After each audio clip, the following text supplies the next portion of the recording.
আজকে আমি বাজারে চলে গেছিলাম, কেন জানো তো? আজকে হচ্ছে বাজারে না গেলে আর হতোই না, কারণ ঘরের মধ্যে একটা না আছে সবজি, না আছে কোনো মাছ।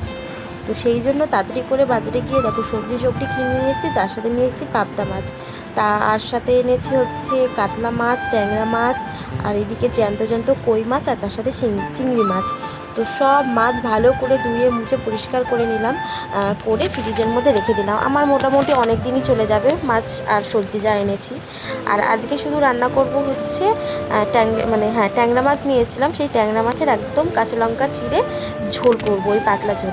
আর এই রান্নাটা আমি না আমার দিদার কাছ থেকে শিখেছিলাম, মানে কোনো মশলা টশলা কিচ্ছু না, শুধু একটুখানি কাঁচা লঙ্কা আর কালো জিরে ফোড়ন দিয়েই, জল দিয়ে লবণ হলুদ দিয়েই মাছগুলো দিয়ে একটুখানি ফুটাই নিলেই মানে তোমার আর এত সুন্দর টেস্ট হয়। লাস্টে একটু গোলমরিচের গুঁড়ো দিয়ে দেবে, মানে কি বলবো, মারাত্মক ভালো লাগে খেতে। আর তো এইদিকে তো রান্না আমার বসিয়ে দিয়েছি। এই রান্না করতে করতে কয়েকটা বোতলের খালি ছিল, তো সেই বোতল কটা ভালো করে জল ভরে ফ্রিজের মধ্যে রাখলাম, আর কয়েকটা বাইরে রাখলাম। আর মাছের ঝোলটা আমার হয়ে গেছে। আর এইদিকে দেখো আমি হচ্ছে গ্যাস ট্যাসগুলো ভালো করে পরিষ্কার করে মুছে টুছে এখন চলে এসেছি হচ্ছে রান্নাঘরটা ভালো করে মুছে পরিষ্কার করে নিতে। কি বলো তো, সমস্ত কাজ তাড়াতাড়ি করে নিলে না নিজেরই সুবিধা হয়, সেই জন্য।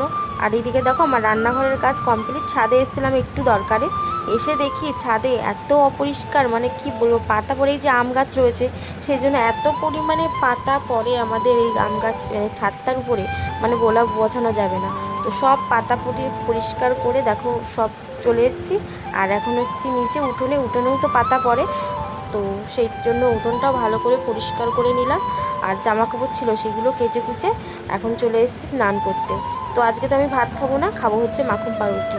তো চলো আজকের মতন টাটা।